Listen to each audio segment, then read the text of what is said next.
El análisis de este juego lo considero una aventura fascinante, el recorrido por las mentes pensantes que lo idearon, por el hilo argumental de quien lo desarrollaba. Un viaje por la historia humana, la psicología, el simbolismo y los arquetipos del mundo onírico del inconsciente del colectivo humano. Asimismo, el desarrollo del análisis del juego conlleva también un desarrollo antropológico-cultural de gran importancia para comprender la verdad que se esconde tras el velo de la virtualidad, la ficción y el rol, que alejan de la alusión empírica de la fantasía aludida, que no es más que la representación de esencias palpables en el simbolismo histórico y psicológico del mundo cognitivo del ser humano, que impregna de realidad cada resquicio de aquellas de sus obras por él mismo creadas. The Elder Scrolls, Oblivion. El nombre Elder es un nombre de origen anglosajón. La etimología del nombre Elder se remonta al inglés antiguo, donde se utilizaba Aeldor como un término para referirse a los hombres mayores o ancianos, que se destacaban por su sabiduría y experiencia en la comunidad. Con el tiempo, Aeldor evolucionó a Ealdor y, finalmente, al término actual, Elder.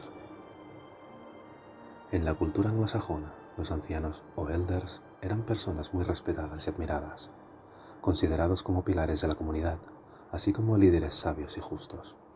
Por lo tanto, el nombre Elder puede evocar un sentido de sabiduría, liderazgo y respeto.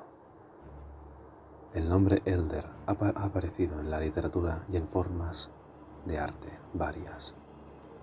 También hay antiguos personajes históricos destacados con el nombre Elder, como el reverendo John Elder, un líder religioso y educador estadounidense que fundó el colegio de William and Mary en Virginia en el siglo XVII. Por lo tanto, el nombre Elder tiene un origen antiguo y su etimología está relacionada con la sabiduría y la experiencia de los ancianos en la cultura anglosajona. Como curiosidad, en la Iglesia de Jesucristo de los Santos de los Últimos Días, Elder es uno de los oficios recibidos por ordenación en el sacerdocio de Melquisedec, el orden mayor del sacerdocio. Los Elder son ministros de Cristo, llamados para administrar los asuntos espirituales de la Iglesia. También se les llama Elder a los misioneros varones y a las autoridades generales de la Iglesia. Los Elder tienen autoridad para otorgar el don del Espíritu Santo mediante la imposición de manos y para dar bendiciones del sacerdocio. La palabra scroll viene del inglés medio scroll, del anterior scroll, influenciado por inglés medio de roll. Y, previamente, esta palabra proviene del francés antiguo y se escribe scroe, scroll, que quiere decir rollo o tira de pergamino, con raíz del franco scroda, que quiere decir un fragmento. En un origen más remoto, la palabra proviene del protogermánico scraudo y esta del protoindoeuropeo screu, que significa cortar, con alusión a una herramienta cortante, extensión de la raíz protoindoeuropea sker, que significa corte. Así, podemos entender el título The Elder Scrolls como elección de escritos de sabiduría antigua, por la palabra screu, que quiere decir corte, con alusión a la separación, que en el caso de un objeto para el uso de la redacción escrita por la palabra elder, que quiere decir sabio por antigüedad, tenemos así la elección de escritos de sabiduría antigua. Es decir, que en la trama se nos ofrece el visionado y la jugabilidad de unos hechos históricos que encierran cierto saber de la antigüedad, escogidos por una mano invisible que nos ofrece este conocimiento. ¿A quién pertenece esa mano invisible? La palabra Oblivion y la concepción de la misma, por lo que sugiere y ha sugerido a lo largo de la historia humana, es de una profundidad tal que puede considerarse fundamental para este análisis. Oblivion, palabra que procede del inglés medio, esta del anglonormando oblivion y esta del latín oblivio, oblitus, que quiere decir olvido. Así, la palabra olvido viene del latín oblitus y significa pérdida de la memoria de un suceso. Proviene del verbo oblisti, que quiere decir olvidar, que contiene dos componentes léxicos que son el prefijo op, que quiere decir enfrente o contra, y libisti, ponerse denso, oscuro. Y oblitus u oblito, además, contiene el sufijo to, que es un participio pasivo que ha recibido la acción. Los siguientes son distintos conceptos, definiciones de olvido. Estado de no ser consciente de lo que sucede alrededor, por ejemplo, porque se está dormido o inconsciente. Estado de haber sido olvidado o ignorado, o de no ser consciente o considerado importante. Pérdida o cese de un recuerdo, o hecho de no estar presente algo o alguien en la memoria. Concepción de caer en el olvido. Hecho de no recordar algo concreto. La razón del olvido es que memorizar no siempre significa aprender, es decir, tomar conciencia de la información que se adquiere, y este se debe a lo que vino a definirse como la curva del olvido de Ebbinghaus. La curva del olvido fue establecida por primera vez a finales del siglo XIX por el psicólogo alemán Hermann Ebbinghaus. Según Ebbinghaus, la curva del olvido modela el ritmo exponencial con el que los humanos olvidamos la información que hemos aprendido. Lo que se memoriza se desintegra de forma tan rápida que pasadas unas horas ya solo se recuerda aproximadamente el 50% de la información, y así sucesivamente.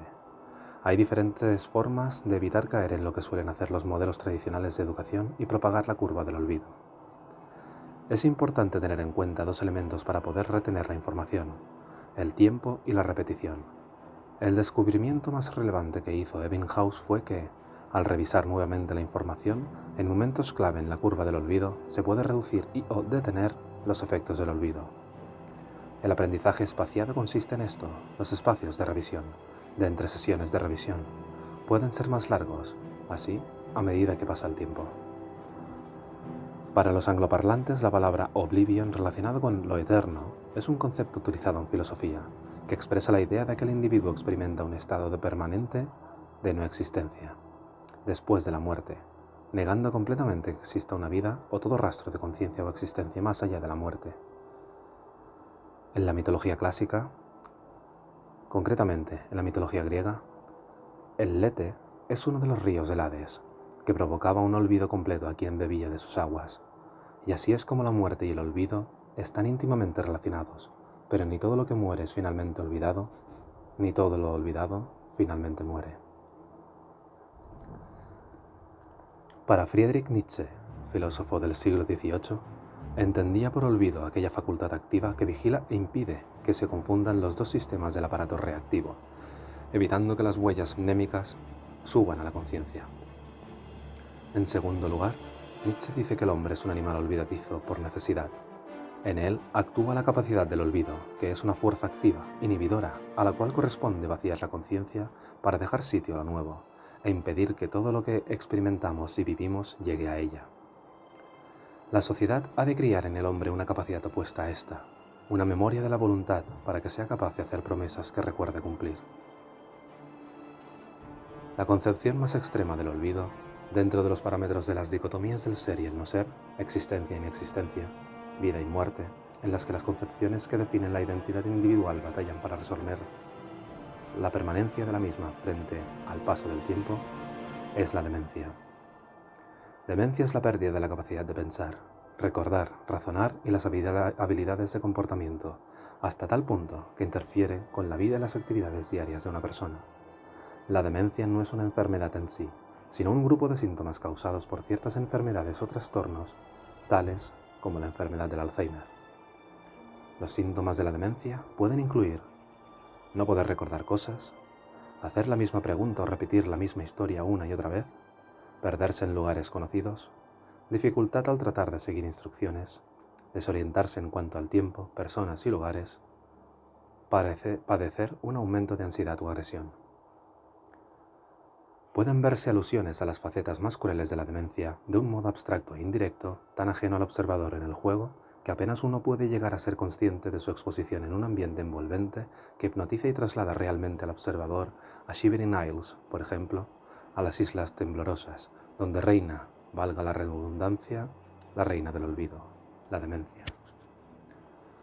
De todo esto podemos deducir que el olvido es la pérdida de conciencia, de existencia, la no existencia o el estado final de la mortalidad, vacía y olvidada.